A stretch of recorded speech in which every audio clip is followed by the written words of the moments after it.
당신의 아이디어가 현실이 되는 곳. 이곳에서는 누구나 메이커가 될 수 있습니다. 상상하는 모든 제품을 만들 수 있고 경남의 메이커 문화의 중심이 되는 여기는 메이커 스페이스 전문랩 S큐브입니다.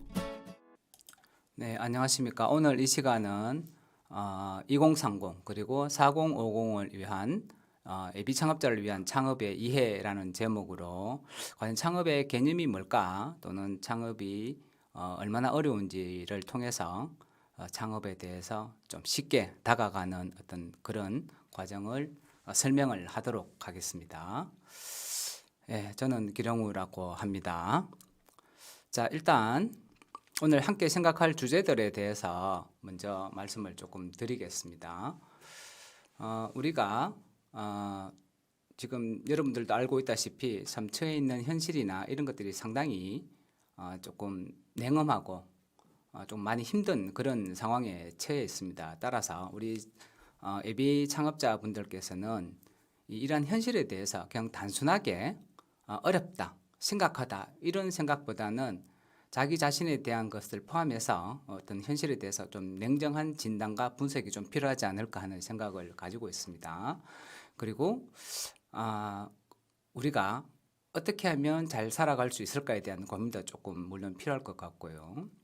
그리고 우리가 앞으로 살아가야 되는 부분들에 대해서 조금 생각하는 시간이 되었으면 합니다. 그리고 여러 가지 내용들 중에 특히 창업에 있어서만큼은 모든 걸 다 잘할 수는 없습니다. 따라서 여러분들이 특별히 남들에 비해서 좀 잘할 수 있는 그 무엇, 따라서 특별함이라든지 장점이 무엇인가 이런 것들을 좀 고민을 하시고, 제가 밑에 작은 글씨로 이렇게 해놨습니다만은 이 단점을 고치면 이 평범함이 될 수밖에 없습니다. 그렇지만 여러분들이 가지고 있는 장점을 발전시키면 조금 더 우위에 설 수 있는 탁월함이 되지 않을까 하는 그런 생각을 가지고 있습니다. 자, 앞에 그림이 지금 두 장이 나오고 있습니다. 자, 왼쪽 그림 한가롭게 노를 젓고 있는 아주 재미있는 어떤 그런 놀이가 될 것 같습니다. 그리고 오른쪽에 나와 있는 그림은 이 강원도 동강이죠. 예, 여기서 재미있게 래퍼팅을 하고 있는 장면입니다. 자, 이거를 보시면 이것을 우리가 이 현재와 과거를 조금 대비해서 본다면, 예전에는 이 왼쪽 그림에 나와 있는 것처럼 우리가 열심히만 하면 살아갈 수 있는, 먹고 살 수 있고 대학도 갈 수 있고 집도 살 수 있는 그런 환경이었다면, 지금 작금의 상황은 이 오른쪽 그림에 나와 있는 이 래퍼팅 하는 것처럼 이 그림상으로는 상당히 재미가 있지만 실제로 우리가 이것을 현실에 좀 대입시켜 놓고 본다면 뭐라 그래야 되죠? 이 배가 뒤집히면 다시 올라타면 되지만 실제로 현실에서는 그렇게 하기가 좀 어려웠다는 것을 제가 지금 그림으로 한번 표현을 한번 해봤습니다. 그 다음에 여러분들 잘 아는 이 변화라는 것에 대해서 한번 좀 말씀을 드리도록 하겠습니다. 우리가 1997년도에 아주 어려운 경제 상황을 맞이해서 소위 말하는 IMF 구제금융이죠. 이 분야에 대해서 우리가 좀 많은 어려움을 겪었고, 그로부터 약 한 20년이 조금 더 흐른 것 같습니다. 이 당시와 비교했을 때 지금을 이렇게 비교를 해보면 사실 시간적으로는 한 20몇 년밖에 흐르지 않았지만 이 기술적으로 또는 산업적으로 또는 경제적으로 본다면 엄청난 변화가 있었다고 말씀을 드릴 수가 있습니다. 지금 오른쪽 그림에 나오는 것처럼 이런 것들은 이제 여러분들 보시다시피 사실 예전에 컴퓨터에서 많이 쓰던 디스켓이라고 하죠. 플로피 디스켓이라고 하는데 이 컴퓨터 외부 저장 장치의 하나로 쓰고 있습니다. 근데 지금은 거의 쓰고 있지 않죠. 그다음에 사무실에서는 거의 대부분이 예전에는 8, 90년대에는 이런 주판이라든가 은행에서 많이 쓰던 겁니다. 일반 사무실에서. 그다음 타자기라든가 또는 이런 2G 핸드폰이 이제 한 90년대에 이제 상용화되기 시작을 했습니다. 그리고 20세기 말에 드디어 야후라는 것이 나오면서 인터넷이 상용화되기 시작을 했습니다. 그로부터 약 20년이 흐른 지금에 보시면 가장 대표적인 것이 이제 SNS, 이제 페이스북이라든가 인스타그램이라든가 또는 유튜브라든가 이런 것들이 있을 것 같고요. 그리고 가장 크게 기술적으로 진보를 했다고 보는 것이 아마 이 스마트폰이 될 것 같습니다. 이 예전에 쓰던 우리 카메라 그다음 뭐 팩시밀리 기능, 전화, 문자, 그다음 인터넷 이런 것들을 전부 다 하나로 묶어 놓은 것이 사실은 이 스마트폰이 되겠죠. 사실 이런 식으로 봤을 때는 기술의 진보가 상당히 앞서가고 있는데 사실 어떻게 보면 사람들의 인식은 거기에 발맞춰서 가고 있는 것 같지는 않은 것 같아요. 그래서 이런 부분들 쪽에서 과연 우리가 이러한 도구들을 활용을 해서 우리가 창업 시장에 어떤 방식으로 적용할 것인가라는 부분에 대해서도 우리 예비 창업자분들께서는 좀 고민을 좀 많이 하셔야 되는 어떤 그런 부분이지 싶습니다. 자, 여기 지금 보시면 만화가 지금 한 다음 장까지 포함해서 한 2장 정도가 나오는데 이 그림이 뭐냐면 1965년도에 우리 이정문 화백이라고 유명한 만화가 선생님이 계십니다. 이분이 출판사에 의뢰를 받고 서기 2000년대는 어떻게 변할까라는 것을 그림으로 표현을 했습니다.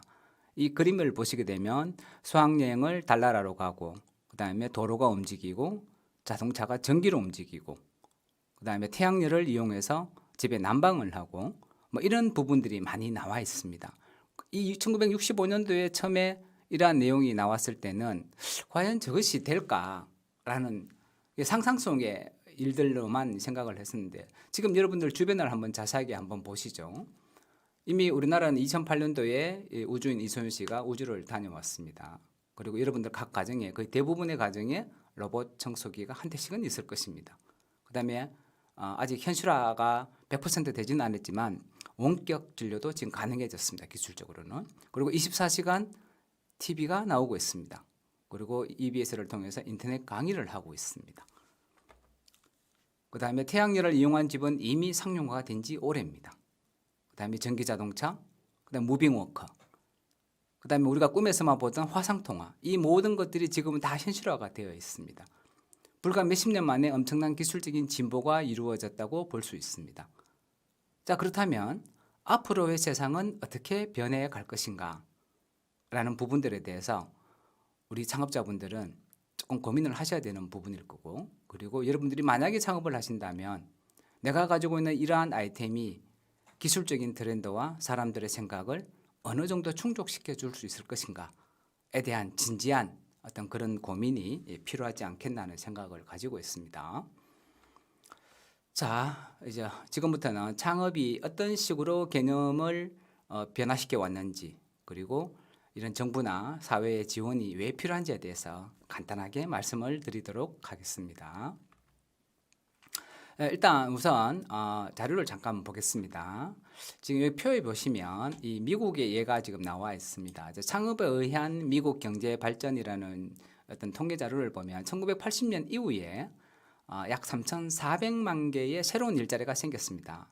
그렇지만 우리가 흔히 얘기하는 글로벌 500대 기업, 미국 내입니다. 미국 내 500대 기업 중에서는 약 500만 명이 일자리를 잃었다고 나와 있습니다. 그리고 500대 기업에 들어있는 기업의 명단이 35%가 바뀌었습니다. 그런데 이렇게 명단이 바뀌는데 1960년대는 20년이 걸렸지만 1980년대는 5년, 1990년대는 3년에서 4년으로 주기가 짧아지고 있습니다. 그 다음 창업혁명이라는 주제를 한번 보시면 약 350만 명의 미국 내 백만장자들 가운데 약 80%는 한 세대 동안에 자신들의 부를 축적한 보통 사람들이라고 합니다. 그리고 미국의 잡지 포브스가 선정한 400대 부자들의 목록도 1996년의 경우에 약 86%가 자수성가한 사람들로 이루어져 있다고 합니다.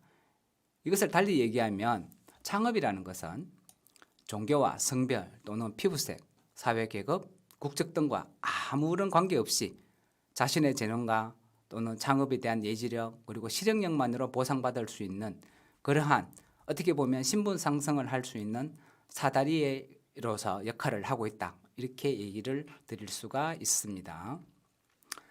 자, 창업이 어떤 식으로 변해왔는 걸 한번 살펴보겠습니다. 제가 앞에 슬라이드에 과거의 창업, 현재의 창업 이렇게 제가 말씀을 드리겠는데요. 옛날의 창업이라는 것은 단순히 어떤 가게를 연다는 뜻이 아니고 60년대, 70년대를 거치면서의 창업은 소위 말해서 이 땅을 사서 이 공장을 짓고 사람을 채용해서 원료를 구매해서 제품을 만들고 생산, 판매, 에이스까지 책임지는 이런 아주 큰 의미의 사업을 우리는 창업이라고 불렀습니다.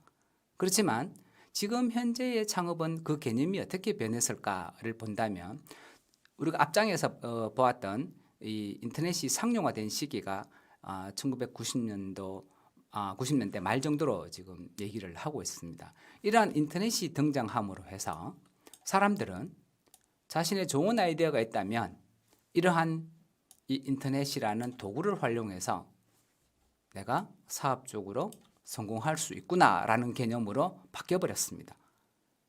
이러한 개념이 바뀜에 따라서 기존에 법적으로 우리나라 상법의 경우에는 주식회사를 설립하기 위해서는 자본금이 5천만 원 이상이라고 법적으로 규정되어 있었습니다. 그런데 이것이 기술의 발달, 경제의 진보 등으로 인해서 사실은 지금은 많이 낮아져 있는 상태고 또 규제 혁신을 통해서 지금은 일반적인 주식회사의 경우에 이 법인 설립을 하는 데 들어가는 자본금은 명목상 100원으로 규정되어 있습니다. 따라서 우리가 기업을 설립하는데 걸림돌이 되는 많은 부분들이 지금 규제 혁신에 의해서 없어지고 있고 그 말은 곧 창업을 하기가 예전에 비해서 훨씬 쉬워졌다라는 것을 의미하고 있습니다.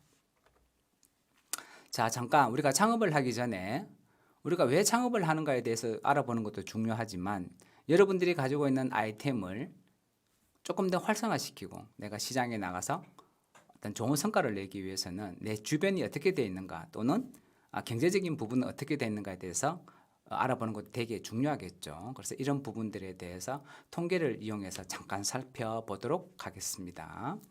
자, 보시면 그림이 몇 장이 나오는데 이게 원래 2020년 5월 기준입니다. 지금 15세에서 64세의 고용률이 전년 동월 대비, 그러니까 2019년이 되겠죠. 전년 동월 대비해서 약 1.3%포인트 하락하고 있습니다. 그다음에 청년층, 여기서 말하는 청년층은 15세에서 29세까지를 얘기를 하는데요. 이러한 청년층의 고용률은 약 42.2%로 전년도 대비해서 약 1.4% 정도 하락을 하고 있는 상태입니다. 실업률은 약 4.5% 정도로 전년 동월 대비 약 0.5% 정도 상승한 상태입니다. 이 말은 곧 무엇을 의미하는가 하면 실업률이 높아지고 고용률이 낮아진다는 얘기는 결국은 소비 여력이 별로 나아지지 않고 있다는 그러한 사실을 증명을 하고 있습니다. 이 말은 곧 창업자가 창업시장에 뛰어들어갈 때 예전보다 훨씬 더 큰 경쟁 상황을 맞이하게 된다는 의미로 해석이 될 수가 있습니다. 물론 우리나라의 실업률은 OECD 대비해서 아주 낮은 편에 속하고 있습니다. 그렇지만 실질 실업률로 따진다면 사실 그렇게 낮은 수치는 아닌 걸로 나타나고 있습니다. 따라서 우리 창업자 여러분들이 실제로 시장에 들어갈 때를 대비해서 그냥 단순하게 내가 가지고 있는 아이템이 좋으니까 사람들이 내 제품, 내 서비스를 사줄 거야 또는 이용할 거야 라고 생각하는 것은 아주 위험한 생각이라는 것을 제가 말씀을 드립니다. 요거는 참고사항입니다. 이제 해외 국가랑 비교를 했을 때에 OECD 전체의 실업률이 약 5.6%인데 우리나라 같은 경우에는 지금 현재 2020년 3월 기준으로 해서 약 3.8%를 기록하고 있습니다. 그래서 미국이라든가 독일 또는 프랑스 이런 나라들보다는 훨씬 더 안정적인 추세를 보이고 있습니다만은 실질적인 실업률은 사실은 이거보다 조금 더 높다는 사실 말씀을 드립니다. 자, 그다음 이게 창업이라는 것을 종류별로 봤을 때는 기술 창업, 그다음 1인 창조기업 창업, 그다음에 소상공인 창업, 소공인 창업 또는 자영업 창업 이런 식으로 여러 가지 용어로 불리고 있습니다만은 법적으로는 종업원 수를 기준으로 해서 특별한 경우를 제외하고는 종업원 수 5인 미만의 창업기업들은 전부 자영업으로 분류를 하고 있습니다. 따라서 이러한 자영업 현황이 어떤가를 알고 창업시장에 뛰어들어가는 것이 훨씬 더 유리하다고 할 수 있겠습니다. 일단 자영업 시장의 현황부터 먼저 보겠습니다. 2009년 기준입니다. 이 음식점 같은 경우에는 한 사업자당, 그러니까 한 가게당 잠재 고객이 약 114명으로 나타나고 있습니다. 잠재 고객이라는 것은 내가 식당을 열었을 때에 우리 집에 밥을 먹으러 올 수 있는 가능성이 있는 고객이 114명이라는 뜻입니다. 그다음에 의류점 같은 경우에는 약 한 가게당 600명 정도, 부동산 중개업 같은 경우 650명, 미용실은 700명 이렇게 되어 있습니다. 그렇지만 2020년 기준으로 본다면 이것보다 지금 제시되고 있는 수치보다 훨씬 더 잠재 고객의 숫자가 떨어지고 있다고 보여지고 있습니다. 그 밑에 보시면 인구 1000명당 사업체 수를 한번 보시겠습니다. 이 자료는 한국은행에서 나온 생계형 서비스 산업의 현황과 과제 보고서라는 자료인데요. 보시면 이게 약 10년에 한 번 정도 발간이 되는 것 같습니다. 그래서 보시면 미국 같은 경우에는 인구 1000명당 음식점 수가 약 3개 정도, 일본은 6개가 채 되지 않습니다. 우리나라의 경우 약 12.2개, 2015년도 같은 경우에는 약 13.7개로 조사가 되고 있습니다. 이 말은 곧 수익 구조가 취약하고 경쟁이 치열해지고 상업시장에서의 경쟁 강도가 매우 세다는 것을 의미를 하고 있습니다. 시장이 계속적으로 성장하지 않는다면 결국엔 그러니까 현재 존재하고 있는 파일을 키우는 것이 아니라 현재 있는 파일을 나눠 먹는 수준에 불과한데 시장에 자꾸 들어오는 사람들이 많아지다 보니 결국에는 수익 구조가 나빠질 수 없다라는 것을 이 통계가 증명을 하고 있습니다. 그래서 이 비율로 본다면 우리나라의 자영업 비중이 약 31.3%로서 OECD 평균과 대비한다면 15.8%니까 약 2배 이상의 이러한 자영업자 비중을 나타내고 있습니다. 그래서 이러한 국내 자영업 현황을 한번 살펴본다면 이 자료도 역시 2018년도 기준이고 OECD에서 나온 자료입니다. 그래서 그리스나 터키, 멕시코, 칠레와 같은 국가들과 비교했을 때 우리나라의 국내 자영업 현황이 결코 낮은 수치는 아닙니다. 그렇지만 유럽을 기준으로 해서 본다면 유럽 국가들은 거의 대부분이 10%에서 20% 사이에 위치해 있는 것을 볼 수가 있습니다. 따라서 우리나라의 자영업자 비중이 생각보다 훨씬 높다는 것. 따라서 앞장에서 제가 말씀드린 것처럼 경쟁의 강도가 매우 세다는 것을 지금 의미를 하고 있습니다. 자, 국내 자영업자 현황을 그래프로 한번 살펴보겠습니다.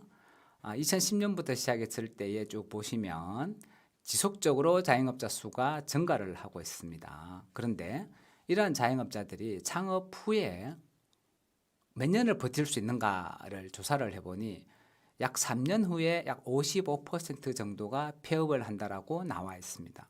그리고 음식점과 소수 판매 업종 같은 경우에는 3년 내 폐업률이 약 70%에 달한다는 2010년도 통계청 조사 자료가 있습니다. 이 말인즉슨 제가 앞장에서 설명드린 대로 그만큼 창업 시장이 매우 힘들다라는 것을 보여주고 있습니다. 자, 사례를 한번 보겠습니다. 자, 여러분들 커피 좋아하시죠? 네, 저도 커피 상당히 좋아하는데 이렇게도 우리나라가 전 세계적으로도 드물 정도로 커피를 상당히 좋아하는 국가에 지금 속하고 있습니다. 근데 이러한 이 커피 시장을 한번 살펴보니까 2000년대 이후로 우리나라가 커피 시장이 계속적으로 큰 폭으로 상승을 하고 있습니다. 그래서 제가 쭉 자료를 찾아보니까 우리나라에 현재 등록되어 있는 이 커피점이 약 10만 개 정도라고 합니다. 그 다음에 편의점이 약 4만 개, 치킨점이 5만 개 정도, 그리고 미장원, 그러니까 소위 말해서 우리 머리 깎는 데죠. 이것이 약 4만 개 정도. 그래서 점포수가 2만 개가 넘어가는 업종 우리가 과열이라고 얘기를 하는데 이러한 2만 개가 넘는 업종이 조금 많은 편에 속하고 있습니다. 이 치킨점만 하더라도 사실 우리나라 사람들이 국민 간식이라고 할 정도로 이 치킨을 되게 좋아하는데요. 우리나라 닭 소비량을 본다면 연간 약 10억 마리 정도라고 얘기를 합니다. 그래서 1인당 1년에 약 13마리에서 14마리 정도를 소비를 한다고 합니다.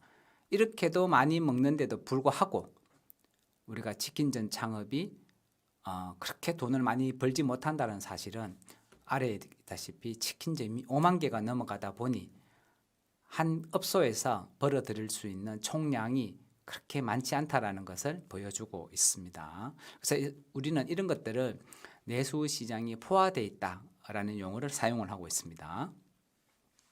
제가 지금까지 이러한 자영업자 현황에 대해서 말씀을 드린 이유는 우리 일반적으로 예비 창업자분들이 많이 착각들을 하시는 부분이 자신의 아이템이 상당히 중요하고 좋은 아이템이고 기술적으로 우수하기 때문에 이렇게 어렵다라는 것을 우리 예비 창업자분들이 모르시지는 않습니다. 그렇지만 그냥 단순하게 의식적으로만 시장은 어려워. 그렇지만 나는 잘 될 거야. 라는 이러한 순수한 마음과 낙관적인 생각을 가지고 시장에 뛰어드시는 분이 의외로 많다는 사실입니다.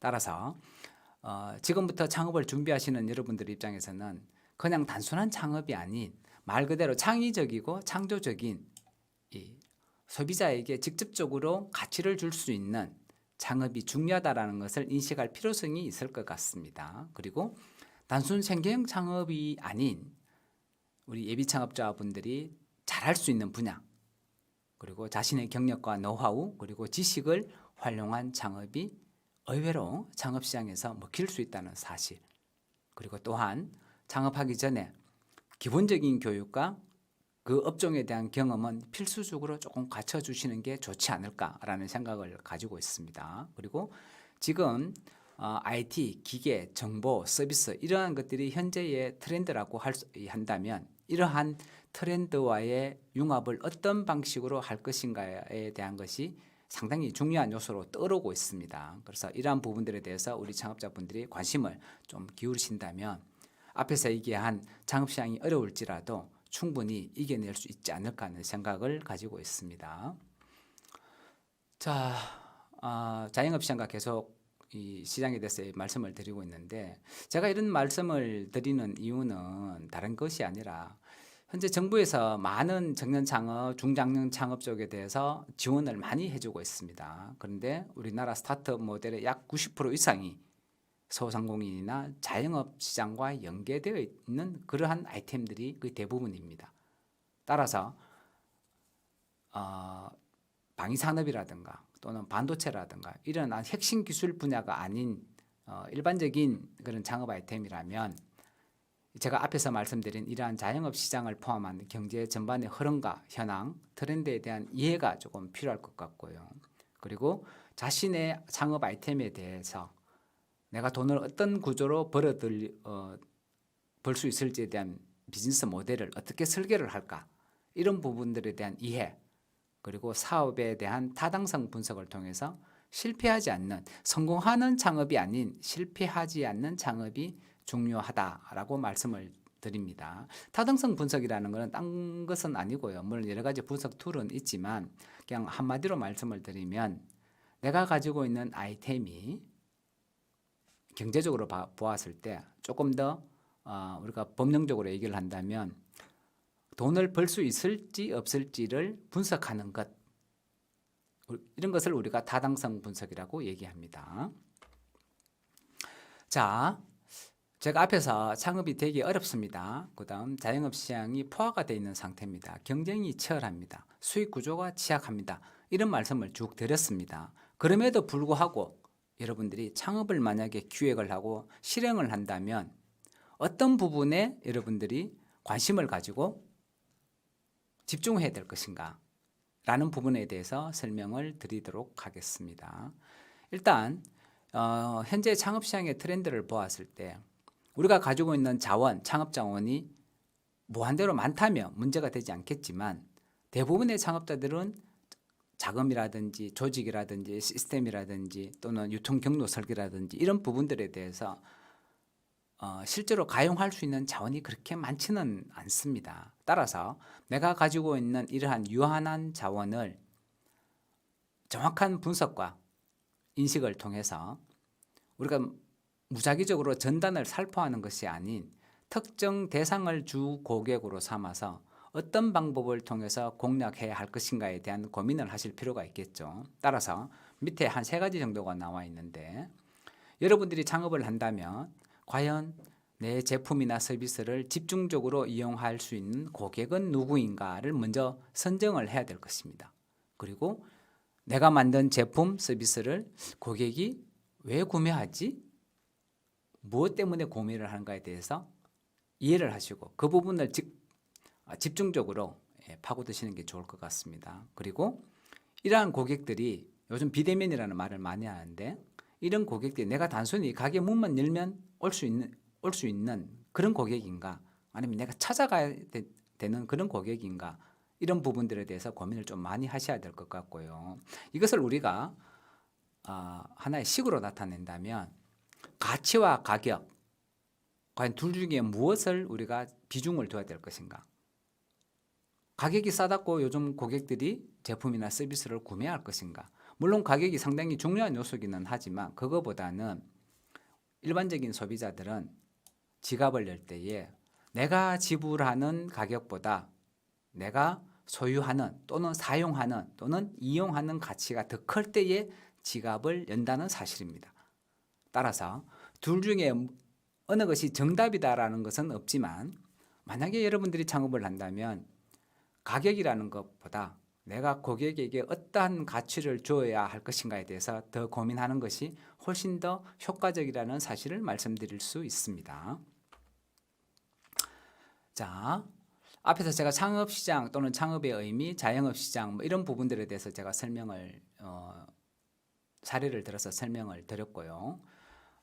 지금 이 파트에서는 이 창업이라는 것에 대해서 법적인 의미가 무엇인지에 대해서 일단 설명을 드리도록 하겠습니다. 우리나라에는 중소기업이나 자영업 또는 1인 창조기업 또는 자영업 시장을 발전시키기 위해서 여러 가지 법률이 있고 그중에 대장격이라고 할 수 있는 것이 중소기업 창업법이라는 게 있습니다. 그러니까 정식 명칭은 중소기업 창업지원법이라고 합니다. 이 법의 제2조에 보시게 되면 이 창업이라는 용어에 대한 이 정의가 나와 있습니다. 이게 법적인 용어의 정의입니다. 한번 보겠습니다. 창업이라는 것은 중소기업을 새로이 설립하는 것 이렇게 되어 있습니다. 그리고 재창업이라는 것은 중소기업을 폐업하고 중소기업을 새로 설립하는 것 그리고 창업자라 함은 중소기업을 창업하는 자와 중소기업을 창업하여 사업을 개시한 날부터 7년이 지나지 아니한 자라고 용어를 정의를 해놓고 있습니다. 우리가 이렇게 법으로 7년이 지나지 아니한 자라고 기한을 명시한 이유는 7년까지는 창업기업이 아직까지 자생력을 갖추기 힘든 시기이므로 정부 입장에서 어떤 경로를 통해서든지 간에 규제보다는 지원을 많이 해주겠다라는 그런 의미로 해석을 하시면 될 것 같습니다. 그 다음 재창업자라 함은 중소기업을 재창업하는 자와 중소기업을 재창업하여 사업을 개시한 날로부터 7년이 지나지 아니한 자로 정의를 하고 있습니다. 그리고 초기 창업자라는 용어도 있습니다. 초기 창업자라고 함은 창업자 중에서 중소기업을 창업하여 사업을 개시한 날부터 3년이 지나지 아니한 자라고 정의를 하고 있습니다. 이 말은 창업자의 경우에는 7년이 지나지 아니한 자를 창업자라고 부르긴 하나 3년이 지나지 않은 창업자는 4년, 5년, 6년, 7년 된 창업자보다는 아직까지는 경쟁력을 덜 갖추었기 때문에 조금 더 지원할 필요성이 있다라는 의미에서 이런 법적인 용어를 사용을 해서 이 용어에 대한 정의를 해놓고 있습니다. 자, 그렇다면 모든 분야에서 다 이러한 중소기업 창업 지원 시책을 적용받을 수 있는가? 그렇지는 않고요. 일반적으로 봤을 때에 중소기업 창업 지원 시책의 적용 대상은 중소기업을 새로이 창설하는 효과가 있는 경우로서 중소기업 기본법상의 중소기업 범위 그리고 중소기업 창업지원법상의 창업에 해당하여야 한다라고 되어 있습니다. 아까 앞에서 말씀드린 7년 이내의 중소기업자가 여기에 해당됩니다. 자, 그렇다면 이 중소기업 기본법상의 중소기업이란 과연 그러면은 우리가 그 범위가 어디까지일까?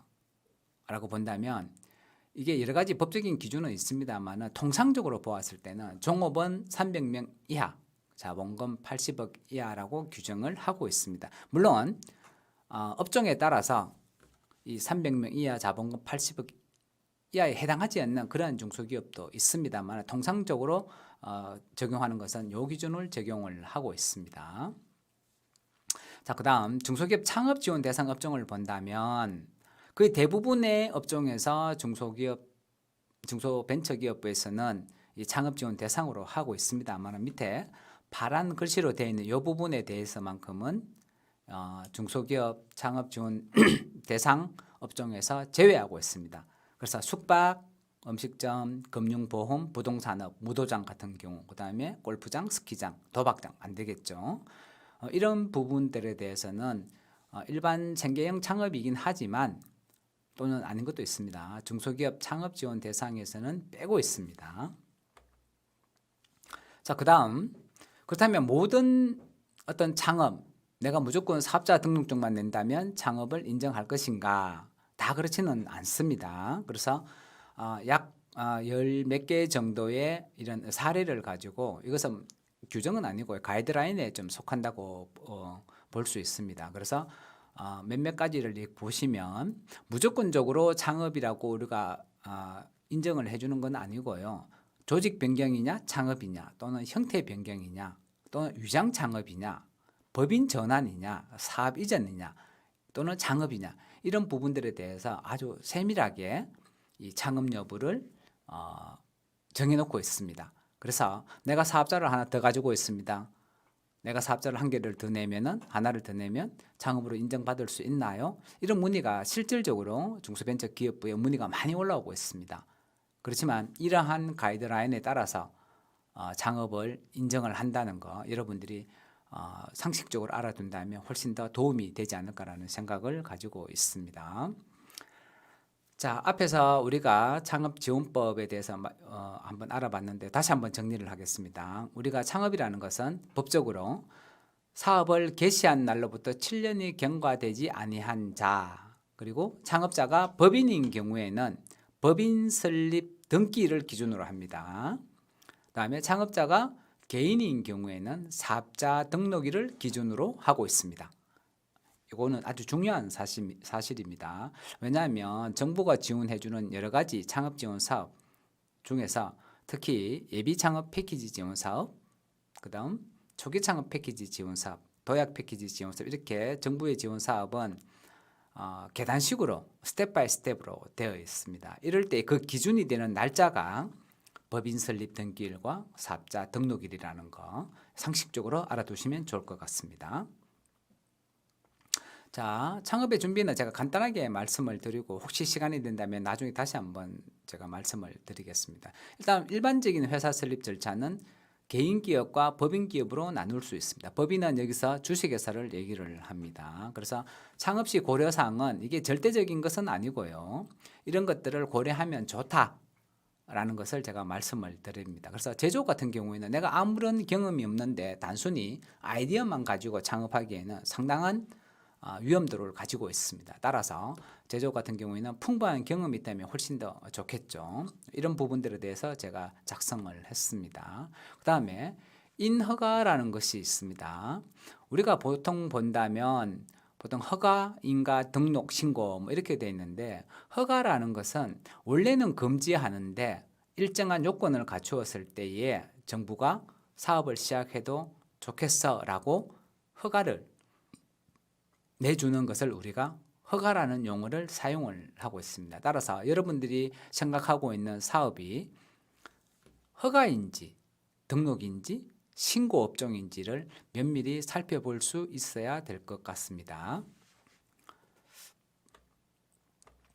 자, 창업 환경 트렌드를 변화를 다시 한번 보겠습니다. 지금 여러분들이 하고자 하는 창업이 옛날 것은 아닌가? 지금 현재 시대적인 패러다임에 부합하는가? 현재 시대적인 패러다임이 어떤 것이 있을까요? 지금 4차 산업, 정보화 혁명, 기술적인 진보 또는 SNS 이런 것들이 있겠죠. 그 다음에 정부 입장에서 본다면 사실은 국정과제의 제1이 일자리 창출이 될 것입니다. 그래서 예전하고는 다르게 단순히 연구개발로만 끝나는 그러한 사업 아이템은 별로 좋아하지는 않습니다. 그 다음 두 번째, 일부 기술 창업자들에게서 보이는 특징이긴 한데요. 자기가 가지고 있는 특허나 기술이 원천 기술이라고 주장하는 경우가 상당히 많습니다.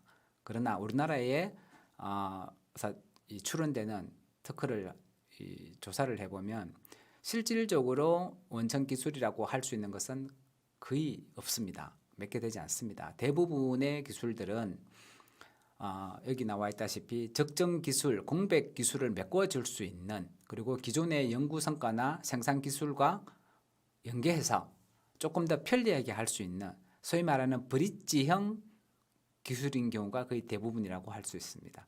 따라서 여러분들이 만약에 어떤 기술을 가지고 있다면 원천 기술이라고 주장하시기보다는 어떠한 부분에 대해서 생산성을 올릴 수 있다든지 또는 수익을 조금 더 용이하게 할 수 있다든지 이런 식의 어떤 논리를 피는 것이 중요하다라고 할 수 있겠고요. 그 다음에 앞으로의 사회가 또는 산업이 어떻게 변해갈 것인가에 대해서 지속적으로 모니터링을 하실 필요성이 있겠습니다. 그 다음 정부 지원 과제를 예를 든다면 옛날에는 이런 어떤 기술력을 되게 중시했었습니다. 지금도 마찬가지입니다만은, 근데 지금 상태에서는 물론 기술 개발도 중요하고 기술력도 중요합니다만은 이러한 기술을 기반으로 해서 시장에서 잘 버틸 수 있을까를 보는 마케팅 능력을 동시에 검증하는 것이 상당히 많습니다. 그래서 이런 부분들도 염두에 두고 있으면 좋을 것 같습니다. 자, 창업 환경의 변화를 한번 볼게요. 네. 일단 2008년도 리먼 브라더스 사태로 인한 제2차 금융위기가 미국에서 유럽으로 이렇게 해서 경제 위기가 확산되었던 적이 있었습니다. 이러한 여파로 인해서 지금 10년이 지났지만 한국 경제도 구조적인 장기 불황을 우려하고 있습니다. 그래서 이러한 부분들이 여러분들이 창업을 하는 데 있어서 조금 더 힘들게 할 수 있는 어떤 그런 부분들이라고 할 수 있겠습니다. 다음 두 번째, 실업률이 지금 좀처럼 떨어지고 있지 않습니다. 제가 앞에서 말씀드린 것처럼 실업률이 증가한다라는 얘기는 곧 소비자들의 지갑이 얇아진다라는 것을 의미를 하고, 이것은 창업 시장에 있어서 경쟁을 조금 더 심화시키는 그러한 결과를 가져온다고 할 수가 있습니다. 다음, 우리나라 사회의 지금 특징이기도 하죠. 젊은 층은 자꾸 줄어들고 고령 인구가 급증하고 있습니다. 고령 인구가 급증한다는 얘기는 그만큼 사회 전체적으로 봤을 때는 GDP가 올리기가 상당히 어렵다는 것을 의미를 합니다. 대신 기회적인 요소로 본다면 이 고령 인구가 급증한다는 얘기는 실버 산업이 늘어난다는 것을 의미하고, 이것은 곧 또 다른 사업적인 기회가 된다라고도 볼 수 있습니다. 그래서 이 창업이 왜 필요한가라고 본다면 현재 기업들 같은 경우에는 더 이상 옛날처럼 우리가 많은 프로테이지로 고용을 창출할 수 있는 그런 여력이 지금 많이 부족한 상태입니다. 따라서 좀 극단적으로 말씀드리면 창업 외에는 이 고용이나 일자리 창출을 할 수 있는 정책적인 수단이 많지 않다라는 것을 지금 말씀을 드리고요. 따라서 국가 경제적으로 봐서는 이 기존의 이 대기업이 이 국가 경제 성장을 이끄는 견인차의 역할을 했다면 앞으로의 세상은 아마도 이 벤처기업, 그 다음에 지금 여러분들이 하고자 하는 이 스타트업의 활성화로 연계가 되어야지만 국가의 경제 성장이 지속적으로 이루어지지 않을까 하는 생각을 가지고 있습니다. 그리고 사회적인 인식이 상당히 많이 변했습니다. 예전에는 창업하는 게 그렇게 쉬운 게 아니었죠. 그래서 내가 취업하기가 어려우니까 취업 대체로 창업을 한번 해볼까? 이것은 상당히 좀 위험한 생각입니다. 그래서 내가 취업도 할 수 있지만 그거보다는 나는 내가 좋아하는 일을 하고 싶어. 따라서 자아실현의 수단으로 사용하시는 것이 훨씬 더 낫지 않을까 하는 생각을 가지고 있습니다. 그 다음 네 번째가 우리나라가 이렇게 현재 경제가 어렵다 보니까 민간 차원에서 운동이 일어나서 창업 열풍이 분다면 좀 좋겠습니다만은 현실적으로는 민간에는 돈이 그렇게 많지는 않습니다. 따라서 정부가 주도할 수밖에 없는 창업 지원 패러다임으로 지금 흘러가고 있습니다. 그래서 이런 과정에서 우리 예비 창업자분들께서는 정부나 지자체 또는 사회가 가지고 있는 인프라 이런 부분들에 대해서 조금 지원을 받아야 되는 그런 상황에 놓여 있고, 또 예비 창업자들 입장에서는 이러한 부분들에 대해서 잘 이용할 수 있는 좋은 의미에서 이런 정부가 지원해주는 정책을 이용할 수 있는 그런 수단을 가졌으면 좋겠다라는 것입니다. 그 다음 이 창업 환경의 변화에서 본다면 실제로 정부가 지원을 했던 기업에서 본다면 일반적인 기업들보다 이 정부가 지원한 기업에서의 고용 증가율이 훨씬 더 크다라는 것이 통계적으로 나와 있습니다. 따라서 우리 예비 창업자분들께서도 이러한 정부가 지원해주는 지원 정책을 적절히 이용했으면 하는 생각입니다. 그 다음 앞에서도 말씀드렸지만 대기업 같은 경우에는 이미 고용 창출을 대규모로 할 수 있는 여력이 별로 없습니다. 그래서 앞으로의 고용 창출 또는 일자리 창출은 결국에는 벤처기업이나 스타트업들이 담당할 수밖에 없을 것입니다. 그래서 국가가 여기에 대해서도 많은 관심을 가지고 있고 특히 예산적으로 인해서 전년도 2019년도 대비해서 2020년도 같은 경우에는 중소벤처 창업 쪽에 관련된 예산 지원이 약 5배 정도 늘었습니다. 작년도 같은 2019년도 같은 경우는 약 7,700억 정도의 벤처 창업과 관련된 예산을 지원했다면 올해는 추경까지 포함해서 약 3조 5천억 정도로 늘어난 상태입니다. 아마 내년도 비슷하지 않을까라는 생각을 가지고 있습니다. 자, 그다음 우리 개인으로 보았을 때는 이러한 창업에 대한 마인드가 예전과 다르게 상당히 변하고 있다는 사실입니다. 따라서 예전에는 어느 정도 30대 후반, 40대, 50대 또는 퇴직하고 나서 어떤 창업을 하는 이런 분위기였습니다만 지금은 10대, 20대 또는 30대 초반 이러한 전문성과 어떤 의지, 열정을 가지는 이런 나이대에 남녀를 불문하고 그리고 노소를 불문하고 이러한 창업 분위기가 상당히 올라와 있는 상태입니다. 그 다음에 예전에는 창업이라는 것이 한번 실패하면 되게 힘들어 했는데 요 최근에는 이러한 경험적 창업이라 그래서 이 실패라는 것이 곧 인생의 실패는 아니죠. 이런 실패라는 것을 잘 활용을 한다면 다음 재창업에 있어서 성공을 할 수 있는 경험의 자산이 될 수 있다라는 것도 지금 학문적으로도 많이 연구가 되어 있고요. 실제로 재창업자 지원 정책이라는 것도 있고 실제로 많은 분들이 한두 번 정도의 창업 경험을 가지고 새롭게 창업 시장에 뛰어드시는 분들이 상당히 많다는 거 제가 말씀드릴 수 있습니다. 그 다음 우리나라 같은 경우는 이제 베이비 부머 세대의 창업이 상당히 증가하고 있습니다. 지금 베이비 부머라는 것은 약 50대에서 60대 초반을 지금 얘기를 하고 있습니다. 이분들이 지금 일반적인 직장을 다니다가 퇴직을 하시고 이런 창업 시장에 뛰어드는 게 하나의 좀 독특한 특징이라고 말씀드릴 수가 있고요. 중소기업 창업 실패율도 보시면 10년 이내 약 90%라고 되어 있는데 이거는 사실 미국이나 우리나라는 거의 비슷합니다. 이 실패율 자체를 우리가 걱정하실 필요는 없고요. 그럼 이러한 실패를 우리가 경험적인 자산으로 삼으면 된다. 이렇게 긍정적으로 생각하시는 게 좋을 것 같습니다. 그래서 앞으로의 이 창업에 있어서만큼은 특히 새로이 창업 시장에 뛰어드는 예비 창업자 분들의 경우에는 그냥 단순하게 다른 사람이 하니까 창업을 하는 것이 아니라 자신만의 새로운 사업 기회를 포착을 하고 여러분들이 가지고 있는 어떤 기업가적인 요소를 충분히 활용을 한다면 아마 성공적인 창업 시장에 뛰어들 수 있지 않을까 그렇게 생각을 하고요. 그 다음에 이제 창업 실패율도 당연히 또 말씀을 드려야 되겠죠. 아무런 근거 없는 낙관적인 생각, 그 다음에 시장에 대한 지식의 부족, 그 다음 지나친 자신감, 그 다음에 시간에 대한 압박감이라든가 어떤 특허에 대한 제약성 또는 사업적인 경영 능력의 부족 이런 것들이 사실은 창업에 대한 실패 요인이라고 할 수는 있는데 이런 것들에 대해서 여러분들이 우리가 부족하면 배우면 되겠죠. 그리고 자신감이 부족하면 또 자신감을 채워넣으면 될 것 같습니다.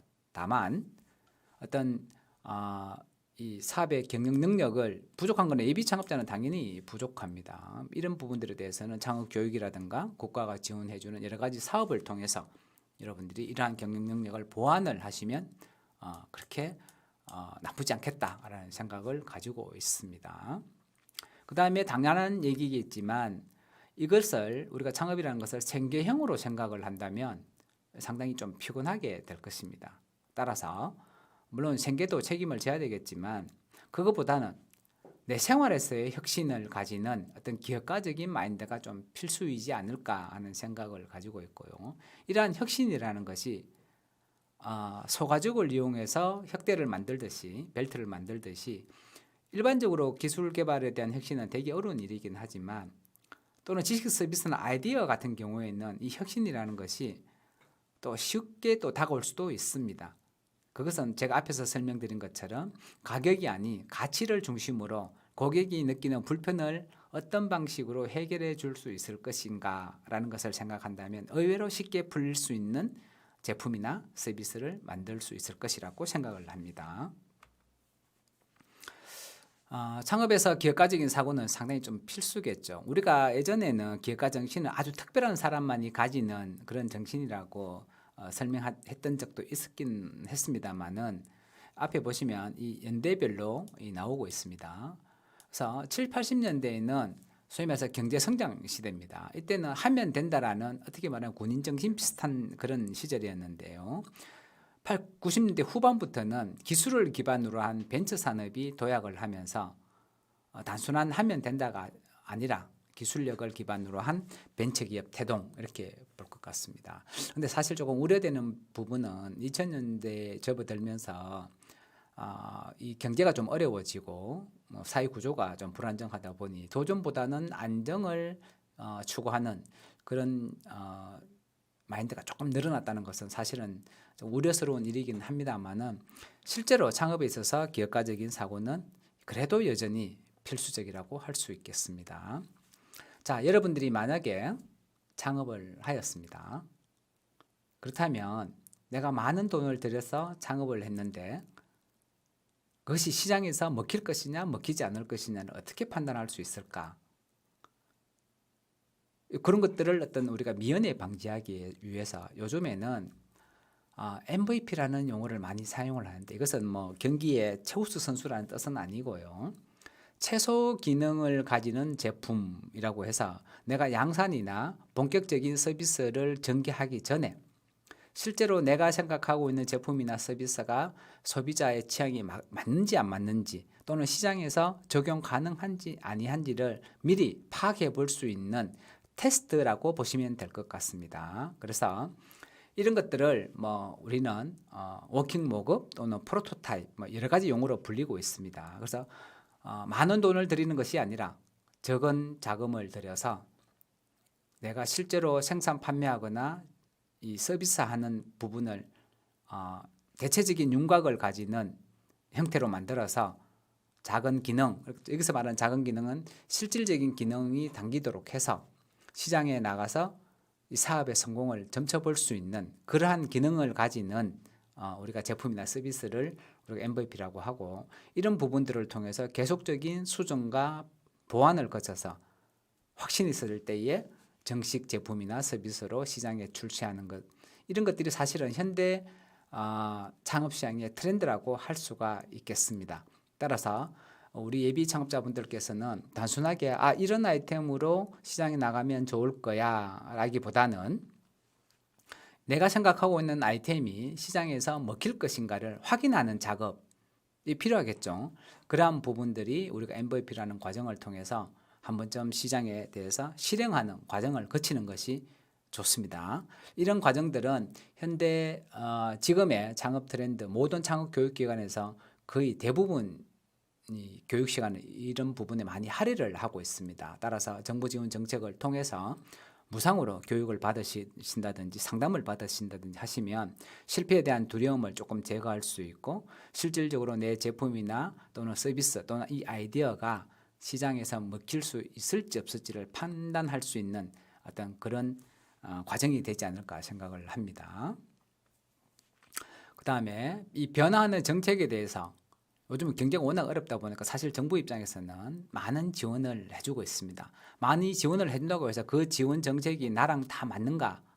그렇지는 않습니다. 그렇다면 여러분들이 생각하고 있는 창업 아이템이 혁신적인 부분인지 또는 실용적인 부분인지 또는 도시재생 또는 사회적 기업 또는 4차 산업에 해당하는 것인지에 따라서 이 정책에 대한 내용을 파악하고 정부가 지원해주는 지원 제도를 잘 활용을 한다면 시행착오를 조금이라도 줄일 수 있지 않을까라는 생각을 가지고 있습니다.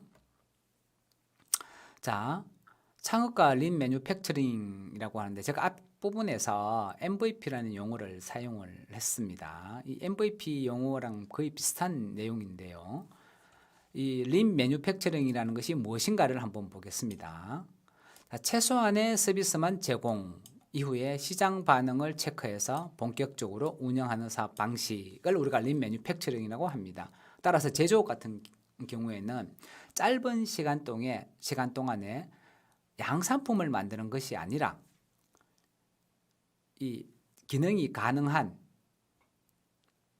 어떤 시제품 형태의 제품을 만들고 그것을 시장에 나가서 내 고객이 될 만한 사람에게 보여주고 거기에 대한 피드백을 받고 나서 다음 제품 개선에 반영하는 것을 반복해서 수행하는 것을 우리가 린 매뉴팩처링이라고 합니다. 이것을 우리가 비즈니스 모델상에서는 MVP라는 용어를 사용을 하고 있습니다.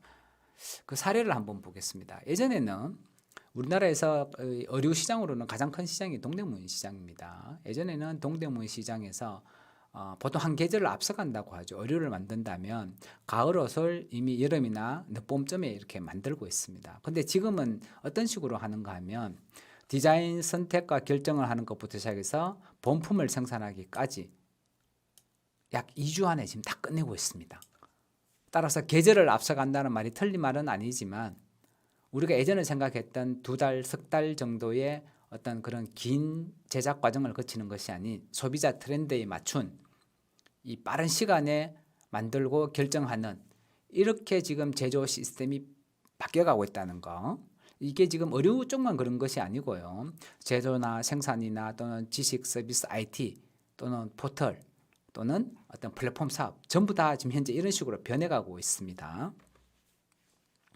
자, 여러분들 우리 아시는 자라 이렇게 이게 자라라는 것이 이제 패스트 의류의 대명사이기도 합니다. 세계 억만장자 순위에서 거의 탑급에 위치해 있는데요. 이 자라가 어떤 식으로 하는 것을 한번 보겠습니다. 이 자라의 경우 요즘 조금 안 좋은 소리도 들리고 있습니다만은 이 자라라는 브랜드의 경우에는 상품 교체 주기가 평균 2주입니다. 그래서 진열을 연간 11,000여 종을 하는데 생산해서 배송까지 약 2주밖에 걸리지 않습니다. 전 세계 매장에 까는 데에. 따라서 패션 트렌드를 선도한다라고 할 수도 있습니다. 그래서 이런 창업자 얘기가 좀 재미가 있는데요. 보시면 옷장사는 생선장사와 같다. 유행이 지난 옷은 전날 잡은 생선처럼 신선도가 떨어진다 라고 해서 한 달에 2번은 무조건 매장에 있는 아이템들을 다 갈아치우는. 그래서 지난주에 내가 가서 좋은 옷을 봤는데 다음 주에 사러 가야지 라고 한다면 다음 주에 가면은 이제 그 옷은 없는 거죠. 이렇게 해서 이 사람들이 트렌드에 민감하게끔 또는 그 트렌드에 대한 수요와 욕망을 채워줄 수 있는 그런 제조 시스템을 가지고 있다라고 말씀드릴 수가 있습니다. 따라서 우리 예비 창업자분들은 모든 것을 다 하실 필요가 없겠죠.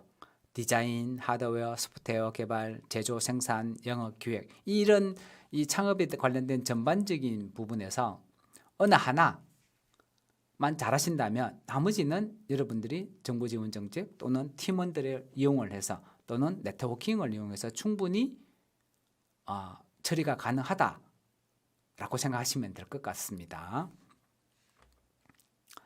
자, 지금부터 보여드리는 거는 이제 사례인데요. 이제 향후 앞으로 이런 것들이 많이 나타나지 않을까. 그리고 이거와 관련된 유사한 또는 관련되는 아이템들이 많이 나오리라고 이제 생각을 합니다. 이제 보시면 3D 가상 피팅 솔루션이라 그래서 내가 옷을 직접 입어보지 아니하고 신체 사이즈만 측정을 한다면 이러한 디스플레이를 통해서 내가 입고 있지 않지만 입은 것을 보여주는 이 기술이 상당히 쉬운 기술은 아니지만 앞으로 가면 갈수록 시간이 지남에 따라서 조금 더 보편화가 되지 않을까 하는 생각을 가지고 있고요. 그 다음에 IoT 스마트팜은 지금 많이들 알고 계십니다.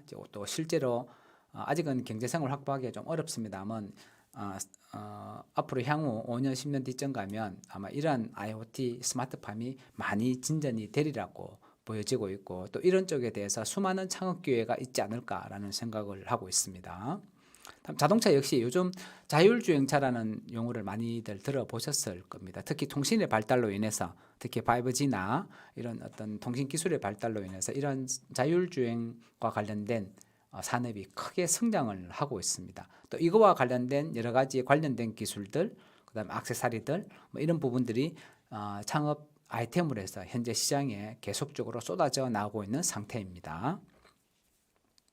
그다음에 몇 년 전부터 꾸준히 인기를 끌고 있는 이제 가상현실이라 그래서 이제 VR이라고 얘기를 하고 있습니다. 이러한 VR이 향후에는 이런 식으로 해서 개인용이나 기업용 또는 의료용으로 해서 할 수도 있을 것 같고요.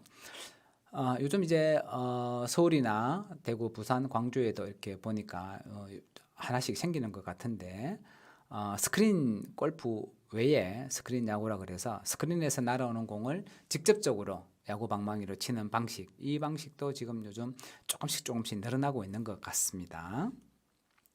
그다음에 앞에서 말씀드린 이런 가상현실을 어떤 의료 쪽에도 사용하는 어떤 그런 부분도 지금 보여주고 있습니다.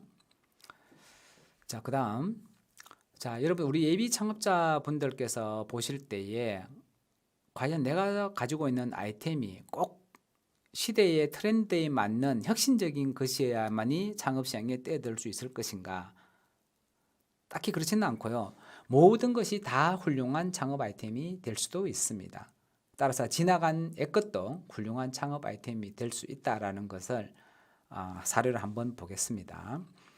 자, 이 직업의 종류를 본다면 앞으로의 우리나라는 미국이나 일본처럼 경제가 발전할수록 직업의 종류나 또는 숫자는 훨씬 더 많아질 것입니다. 그래서 미국은 약 3만 5천 가지 정도의 직업이 있고요. 일본은 2만 5천 가지 정도의 종류가 있다고 합니다. 우리나라는 약 1만 9천 개 정도로 추정이 되고 있는데 경제가 발전한다면 하나의 직업에서 세분화되는 현상을 보이고 있기 때문에 우리가 조금씩 경제 발전을 이룬다면 아마도 미국이나 일본 정도의 수준으로 가지 않을까라는 생각을 가지고 있고요. 자, 지금 보시면 양복재단사라고 되어 있는데 예전에 국제기능올림픽이라든가 뭐 이런 쪽에 나와서 금메달을 따고 하면 사실은 대기업 직원보다 수입이 많이 높았습니다. 근데 이것이 경제 발전 또는 기성복의 발전에 따라서 점차 없어졌죠. 근데 지금은 또 강남이나 서울 강남이나 이런 쪽에는 이런 수작업으로 양복을 만드는 이 고급형 양복을 만드는 이런 어떤 테일러샵들이 많이 생겨나고 있고 이런 것들을 현 시대적인 트렌드에 맞게끔 한다면 이것도 훌륭한 창업 아이템이 될 수가 있겠죠. 그다음 예전 7, 80년대 그리고 90년대 초반까지 이제 주산이라는 것을 사실 학원도 많았고요. 이렇게 많이 가르쳤는데 지금 거의 다 없어졌죠. 지금은 이 전자계산의 발달에 따라서 주산이라는 것은 거의 쓰지 않고 있습니다. 만약에 이러한 주산이라는 도구와 개념을 우리가 영재 개발이라든지 두뇌 개발로 우리가 활용을 할 수 있다면 또는 그것을 우리가 그래픽으로 아이들의 어떤 두뇌를 활용하고 개발하는 쪽으로 개발을 한다면 이것도 훌륭한 창업 아이템이 되지 않을까라는 생각을 가지고 있고요. 요즘 이제 멀티플렉스가 진행이 되면서 사실은 이 예전처럼 이 영화 간판을 직접적으로 수제작하는 그런 일은 없어졌고요. 사실은 이런 영화 간판 제작원이라는 직업 자체가 없어졌다고 볼 수 있겠죠. 그렇다면 이런 것들을 현실에 되살려서 조금 더 우리가 현재의 이 21세기에 걸맞는 창업 아이템으로 우리가 어떤 식으로 변모시킬 수 있을까? 예를 들어서 도시재생이라는 어떤 아이템을 가지고 우리가 활용할 수 있는 방법은 없을까? 뭐 이렇게 식으로 우리가 창업에 대한 구상을 하는 것도 나쁘지 않은 방법이 되겠다라고 생각을 합니다. 그 다음 예전에 사무실에서 많이 보던 풍경입니다. 이 타자기라고 하죠. 이 컴퓨터가 나오기 전에는 이런 타자기를 이용을 해서 수많은 문서 작업들을 진행을 하였습니다. 지금은 이제 사라진 직업 중에 하나인데 이러한 타이피스트 또는 이 타자기 기능을 이용한다면 요즘 최근에 트렌드가 어떤 복고풍 또는 레트로풍 이런 것들이 하나의 개념으로 지금 유행을 하고 있습니다. 그래서 이런 것들을 단순하게 사용을 하는 것이 아니라 체험이라는 과정을 거쳐서 그것을 VR이나 IR 또는 IT 기술과 결합시킨다면 이러한 예전에 사라진 직업들에 대한 것을 우리가 현재의 창업 시장에 적용시킬 수 있지 않을까. 이것도 어떻게 보면 하나의 훌륭한 창업 아이템이 된다라고 볼 수 있겠습니다. 그 다음 예전에 버스 안내양이라고 해서 시내버스를 타면은 안내양 분들이 이런 토큰을 받고 버스 토큰을 받고 이 손님들을 태우고 하차를 시켜주는 그런 역할들을 많이 했는데 지금은 이제 사라졌죠. 근데 이러한 버스 안내양이 이런 것들을 우리가 만약 체험 상품 형태로서 우리가 살린다면 또는 이것을 가상현실화 시켜서 게임으로 만든다든지 또는 어떤 향수를 느낄 수 있게끔 어떤 버스를 개조해서 체험을 시켜준다면 이것도 훌륭한 창업 아이템이 될 수 있겠다라는 생각을 하고 있습니다. 다음 전화 교환소도 역시 마찬가지가 되겠죠. 그다음에 현재 직업을 한번 본다면 지금 여기에 나와 있는 이런 직업들은 다 어떻게 보면 생긴 지 20년이 채 안 된 그런 직업들이 될 것입니다. 일단 미래에는 어떻게 될지는 모르겠지만 미래에는 지금 우리가 보지도 듣지도 못한 그런 것들이 많이 나온다고 볼 수 있겠죠.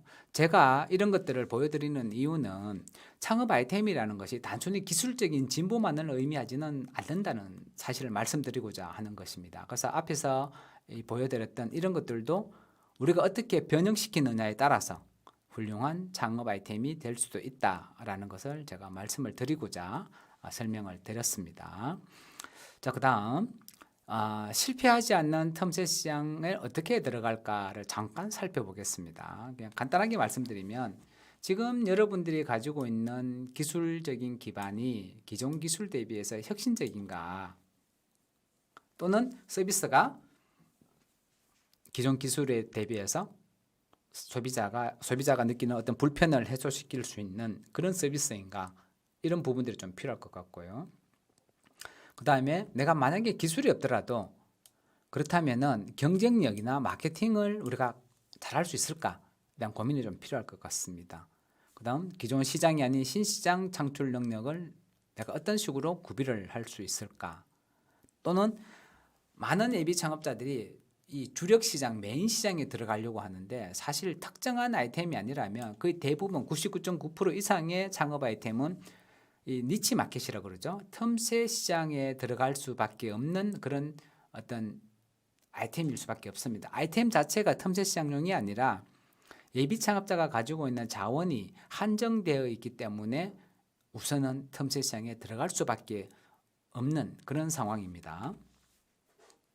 그 다음 우리가 지속적으로 자금을 조달할 수 있을 것인가 그리고 기업가 정신을 가지고 있는가 이런 것들이 사실은 성공 요인으로 우리가 판정을 할 수 있겠습니다. 따라서 만약에 이런 것들을 우리가 다 갖출 수는 없습니다. 그렇지만 한두 가지 정도는 여러분들이 좀 갖추실 필요가 없고요. 이 여러분들만이 할 수 있는 어떤 비결을 찾아야 되지 않을까 하는 생각을 가지고 있습니다. 자, 창업에 대한 생각을 정리를 한번 해보겠습니다. 제가 기술적인 진보 또는 IT 기술의 발전 이런 부분들에 대해서 제가 말씀을 드렸습니다만 기술이 모든 것을 해결해 주지는 않습니다. 지금 현대의 소비자들은 무엇을 왜 어떤 방법으로 원하는 것을 획득하는지 사실 잘 모를 때도 있지만 이 성공하는 기업들을 살펴본다면 사실은 소비자에게 전달되는 가치를 어떤 방법을 통해서 무엇을 왜 지급하는가에 대해서 사실은 상당한 많은 관심을 기울이고 소비자가 불편해하는 어떤 부분들을 해소함으로 해서 기업을 성장시키는 그러한 어떤 트렌드를 보여주고 있습니다. 따라서 우리 예비 창업자분들이 창업을 하신다면 내 창업 아이템이 이미지로 먹고 사는 것인가 아니면 기술적인 우위를 가지고 있는 부분인가 아니면은 내 아이템 자체가 제품인가 아니면은 개인이 소유함으로 해서 만족감을 줄 수 있는 것인가에 대한 정확한 타겟 분석이 중요하다라고 할 수가 있습니다. 따라서 이 소비자가 선택할 수밖에 없는 제품이나 서비스를 만들기 위해서는 단순한 차별성이 아니라 같은 거지만 경쟁 우위를 가지는 것이 상당히 중요하다라고 말씀을 드릴 수 있겠습니다. 자, 결론을 짓겠습니다. 지금 창업을 꿈꾸는 우리 예비 창업자 분들에게 필요한 것은 기술, 자금, 그다음에 창업 네트워크, 그다음에 유통 경로, 판매, 마케팅들 다 필요하겠죠. 그렇지만 그것보다 가장 우선적으로 필요한 것은 여러분들이 기업가적인 마인드를 가지고 있느냐 없느냐, 이 부분이 될 것입니다. 어떤 기업이든지 간에 설사 대기업일지라도 모든 요소를 다 100% 세팅한 상태에서 스타트를 하지는 않습니다. 사업 기회를 포착하고 개발을 한다면 여러분들이 실행을 하면서 하나씩 해결해 나가는 과정이 필요하다라고 생각이 들고요. 제가 앞에서 변화라는 단어를 말씀을 드렸고, 그리고 트렌드라는 단어를 말씀을 드렸고, IT, 혁신, 기술, 진보 이런 용어들을 설명을 드렸습니다. 그럼에도 불구하고 변하지 않는 것이 몇 가지가 있습니다. 첫 번째가 소비자를 위한 꾸준한 기술 개발이 필요합니다. 여기서 말하는 기술은 뭔가를 만들고 이런 것만이 기술 개발이라고 하지는 않습니다. 따라서 소비자가 원하는 기술과 제품이 무엇인가를 항상 생각을 하여야 될 것입니다. 그리고 단순한 차별성이 아닌 시장에 나갔을 때 소비자가 선택할 수 있는 그런 가치를 줄 수 있는 이런 것을 우리는 경쟁 우위 또는 경쟁 우위성이라고 얘기를 합니다. 이런 경쟁 우위를 가지는 기술과 제품이 중요하다라고 말씀을 드리고, 벤처기업 입장에서 실패했던 요소를 쭉 살펴보면 왜 실패했는가의 1번이 뭐냐면, 나는 시장이 원한다라고 또는 고객이 원할 거야 라는 생각으로 만들어서 나갔는데 실제로 시장이나 고객은 원하지 않더라. 이것이 1번입니다. 따라서 시장이 또는 고객이 원하지 않는 기술과 제품은 의미가 없습니다.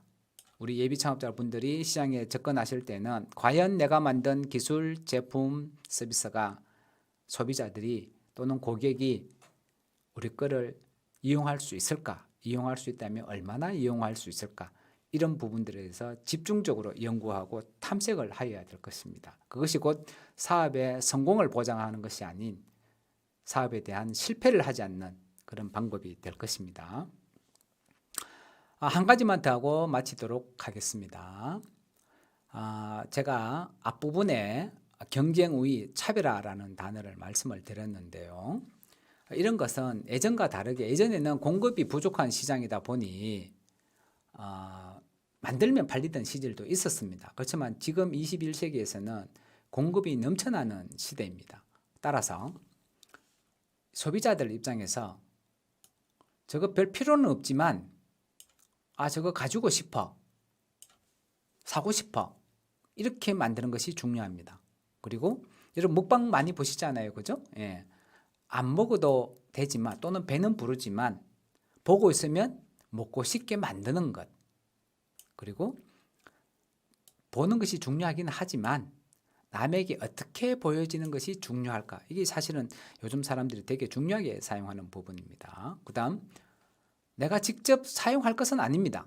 그렇지만 그 자체를 소유하는 것만으로도 가치를 느낄 수 있는 그런 아이템이 필요하다 할 것입니다. 이런 것들을 우리가 must have 아이템이라는 용어를 사용을 하고 있습니다. 이것을 우리가 식으로 나타낸다면 여러분들이 어떠한 서비스를 만들고 제품을 만든다면 반드시 원가라는 부분이 들어갈 것입니다. 이 원가에다가 마진을 붙여서 판매 가격을 정하셔야 여러분들이 사업이 제대로 굴러갈 것입니다. 그렇지만 시장에서 팔 때는 또는 시장에서 고객에게 서비스를 할 때는 우리가 제시하는 이 판매 가격보다 고객이 느끼는 가치가 더 커야 된다는 것, 이것은 예전부터 지금까지 이르는 이런 창업 시장에 있어서 절대적인 가치 또는 명제라고 할 수가 있겠습니다. 되게 중요한 사안입니다. 따라서 내 기술이 좋은데, 내 제품이 좋은데, 내 서비스가 좋은데 왜 소비자들은 내 제품을 사지 않을까? 또는 내 서비스를 이용하지 않을까? 그렇다면 여기에 나와 있는 이 고객 가치라는 부분에 대해서 여러분들이 한 번 더 고민을 하시고 생각하는 시간을 가지시는 게 좋지 않겠나는 생각을 가지고 있습니다. 자, 이로써 오늘 이 창업의 이해, 예비 창업자를 위한 창업의 이해에 대한 강의를 모두 마치도록 하겠습니다.